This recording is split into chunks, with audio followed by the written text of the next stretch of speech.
tudo bom com você? Comigo tá tudo ótimo. Na videoaula de hoje eu vou falar um pouco mais sobre histologia. Para quem não lembra o que é isso, nada mais é do que o estudo dos tecidos que formam tanto o corpo dos animais como o das plantas. Porém, na videoaula de hoje eu vou especificar um pouco mais sobre um tecido chamado tecido nervoso. Esse tecido ele é específico dos animais e tem como função a formação dos órgãos de um dos sistemas mais importantes, responsáveis pela locomoção e pelos reflexos dos animais. Esse sistema é chamado sistema nervoso. No caso dos seres humanos, nós temos dois subtipos de sistema nervoso, que são o sistema nervoso central, composto pelo encéfalo e pela medula espinal, e o sistema nervoso periférico, composto pelos gânglios, nervos e terminações nervosas. Mas, como qualquer tecido estudado em histologia, nós temos a formação à base de células, conjuntos organizados de células. No caso do tecido nervoso, ele é formado por dois subtipos de células, que são os neurônios, que são primordiais na formação dos impulsos nervosos, que por sua vez são extremamente necessários para que ocorra a formação do sistema nervoso. Além disso, nós temos os gliócitos. Os gliócitos têm maior quantidade que os neurônios. Enquanto os neurônios têm apenas 10%, os gliócitos têm os restantes 90%. Mas, mesmo com a quantidade mais elevada, eles são menos importantes. Isso porque eles não participam da formação dos impulsos nervosos, sim de outras funções, que não são tão importantes. Mas foi só uma introdução, já que a gente vai falar um pouco mais no decorrer da aula. Então, fica atento. Opa! E aí galera, beleza? Eu vou explicar especificamente sobre as estruturas do neurônio. Bom, os neurônios eles são formados por três grandes estruturas. Primeiro, os dendritos, que são grandes ramificações que se estendem do corpo celular e que são especializadas em receber estímulos para coordenar o cérebro. Bom, temos o corpo celular, que é uma grande estrutura que serve para armazenar o núcleo e as organelas. Temos também como principal os axônios, que são grandes tubos que são especificamente para induzir o impulso nervoso e fazer as suas ações acontecerem, ações do seu corpo.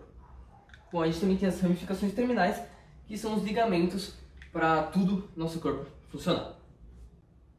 Bom, galera, agora eu vou explicar sobre os tipos de neurônios. Bom, existem 4 tipos. Existem os unipolares, os bipolares, os pseudo-unipolares e os multipolares. Vamos começar pelo unipolar. O unipolar ele é caracterizado por somente um axônio. E ele trabalha nas funções na função sensorial e sensitiva. Beleza, vamos para os bipolares. Os bipolares eles são caracterizados por um axônio, que faz parte do neurônio em geral, e um dendrito, ou seja, ele desempenha essas duas funções. Beleza, vamos para os pseudo-unipolares. Os pseudo-unipolares são de mais entendimento se a gente entender a raiz. Pseudo significa falso. Então, vamos lá.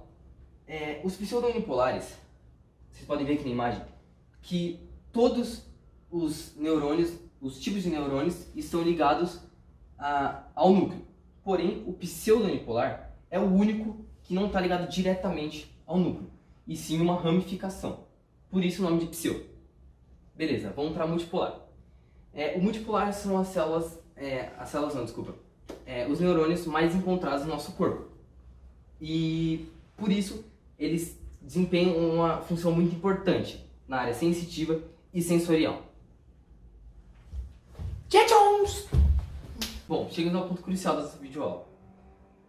Vamos lá. Existem 3 classificações para as funções dos neurônios. Essas são neurônios motores, neurônios sensoriais e interneurônios. Bom, vamos começar pelos neurônios motores. Eles se originam no sistema nervoso central, ou então SNC, e conduzem os seus impulsos aos órgãos de glândulas exócrinas, endócrinas e fibras musculares. Beleza, vamos para os sensoriais. Eles recebem estímulos e mandam diretamente para o sistema nervoso central, onde organiza para onde eles serão enviados. E agora temos os interneurônios. Os interneurônios eles são completamente existentes no sistema nervoso central e eles ligam, eles estabelecem conexões, melhor dizendo, entre as formas dos neurônios, criando circuitos, por exemplo. Bom, continuando na sala de histologia, nós iremos falar de outros tipos de célula, os gliócitos. Existem vários tipos de gliócitos, como os astrócitos, as micróglias e os oligocentrócitos. Mais pra frente, nós iremos falar da célula de Schwann e as células hiperdemárias. Bom, vamos começar com as micróglias. As micróglias são uma célula de defesa e são a menor tipo de gliócito existente. Ou seja, elas defendem contra invasores, contra outros organismos que entrem no sistema nervoso central. Lembra quando você estava no seu 8º ano, 7º ano, em que você aprendeu os glóbulos brancos? Então, as micróglias são basicamente isso. Além do mais, uma característica importante são que elas se originam do mesmo lugar onde os glóbulos brancos se originam. Vamos falar um pouco agora sobre os astrócitos. Vemos aqui na imagem um neurônio e aqui é um vaso sanguíneo. Ou seja, esse vaso sanguíneo tem que levar o sangue que está dentro dele, obviamente, para o neurônio. E é através do astrócito que ele faz isso. Então o astrócito é um mecanismo, uma ferramenta muito importante dentro do nosso sistema. Outro gliócito muito importante é o oligocentrócito. Bom, o oligocentrócito, vocês podem ver aqui um neurônio e outro neurônio, ou seja, 2 neurônios. E isso faz com que nós sabemos já que os neurônios têm cargas elétricas. E esse oligocentrócito faz com que ocorra essas cargas elétricas, mas de maneira igual. Ou seja, que não haja total carga elétrica aqui e nenhuma aqui. Bom, como já dito antes, eu iria falar um pouco sobre as células de Schwann. As células de Schwann não são muito difíceis, elas são praticamente iguais aos oligocentrócitos. A única diferença é que os oligocentrócitos ocorrem no sistema nervoso central, já as células de Schwann ocorrem no sistema nervoso periférico. Bom, nossa última célula, e não menos importante, são os espermátidos. O que é importante para você saber? A principal função e o principal mecanismo que faz que ele ocorra é o revestimento. Então vocês podem ver que parece que eles têm meio que um oco que faz que os tubos entrem. Então eles são um revestimento simples, com que faça que ocorra, por exemplo, o revestimento do cerebelo e dos bulbos. Bom, agora que nós já vimos sobre a importância dos impulsos nervosos para o organismo, nada melhor então do que nós aprendermos sobre como ele ocorre, mesmo que seja algo básico. Para isso nós precisamos ter um conhecimento básico sobre os tipos de transporte, pois o transporte ativo por meio da bomba de sódio e potássio é extremamente necessário para a melhor compreensão desses impulsos. Bom, a membrana celular de um neurônio, quando ela está em repouso, ela encontra-se com carga elétrica positiva do lado de fora e carga elétrica negativa do lado de dentro. Nós podemos dizer então que a célula está polarizada.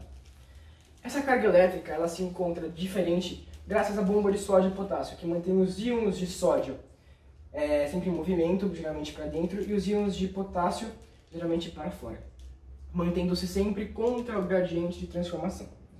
Quando um estímulo ele chega ao neurônio pelos dendritos, nós podemos dizer que a permeabilidade da membrana ela se altera.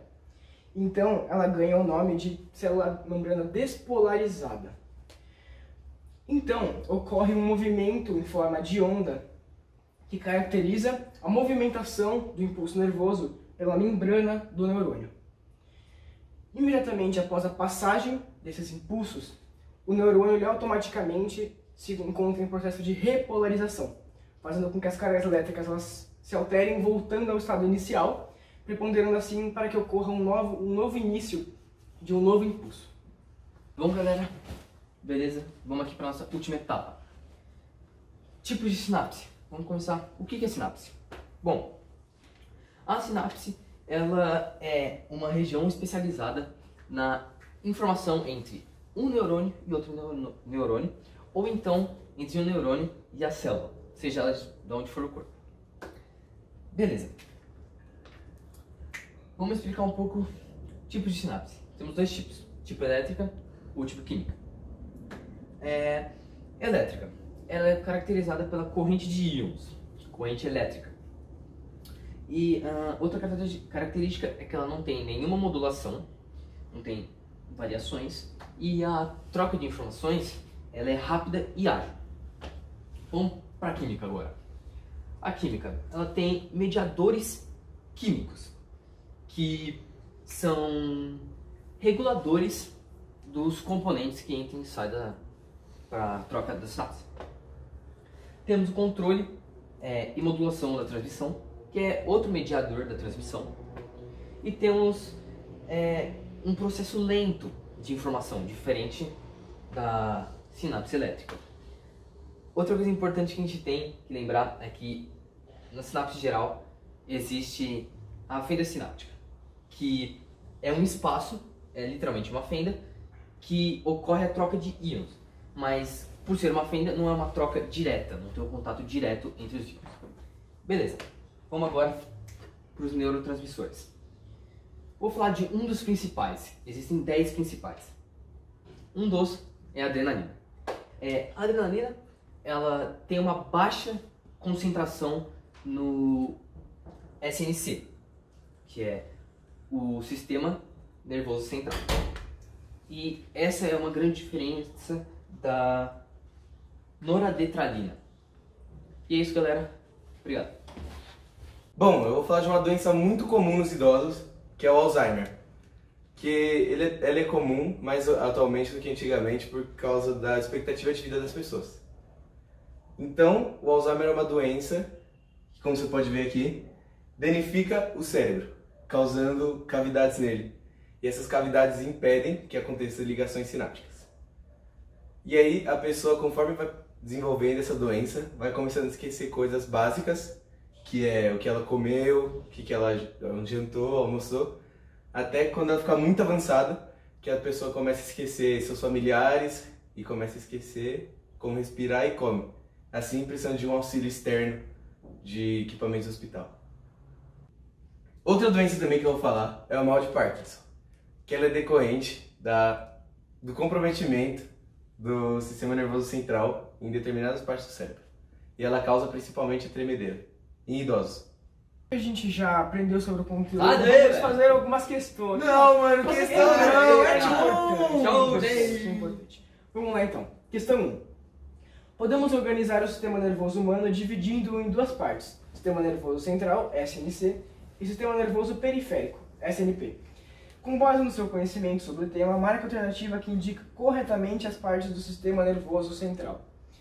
Bom, vamos lá. Nervos e encéfalo? Nós sabemos que não. Encéfalo e gânglios? Também não, já que sabemos que nervos estão no sistema nervoso periférico e não no sistema nervoso central. Encéfalo e gânglios? Gânglios também estão no sistema nervoso periférico e não central. Gânglios e nervos? Ambos no sistema nervoso periférico, não central. Medula espinal e nervos? Como já disse, nervos, sistema nervoso periférico. Medula espinal e encéfalo? É essa a questão, que ambas fazem parte do sistema nervoso central. Bom, pessoal, vamos então agora para a questão 2. Bom, vamos lá, galera. Questão 2. A respeito do sistema nervoso, marque a alternativa incorreta. Vamos lá. O tecido que forma o sistema nervoso é o tecido nervoso. Isso aí, beleza. Que possui como célula principal o neurônio. Perfeito. B. Os neurônios são responsáveis pelo recebimento e transmissão do impulso nervoso. Tá aí, perfeito. E possuem como partes principais os dendritos, o corpo celular e o axônio. Perfeito. C. Os neurônios permanecem conectados entre si, formando uma espécie de fio contínuo, por onde os impulsos nervosos propagam-se. Essa questão está totalmente errada. Vamos ver o porquê. A gente sabe que os neurônios realmente propagam um impulso nervoso, mas não é de uma forma contínua, não é de um fio contínuo, porque a gente sabe que a sinapse existe a fenda sináptica, que liga indiretamente a troca de informações. Então, tá errado. Vamos ler a D só para ter certeza. O sistema nervoso e o sistema endócrino possuem uma íntima relação, sendo o sistema nervoso responsável por exemplo, estimular algumas glândulas e produzirem hormônios. Perfeito, o sistema nervoso é o que comanda. É isso aí, alternativa C. E aí, galera, voltei de novo para responder outra questão. Bora lá. Observe a estrutura do neurônio abaixo e marque a alternativa correta. Beleza, vamos observar então. Estrutura 1, dendritos. Beleza.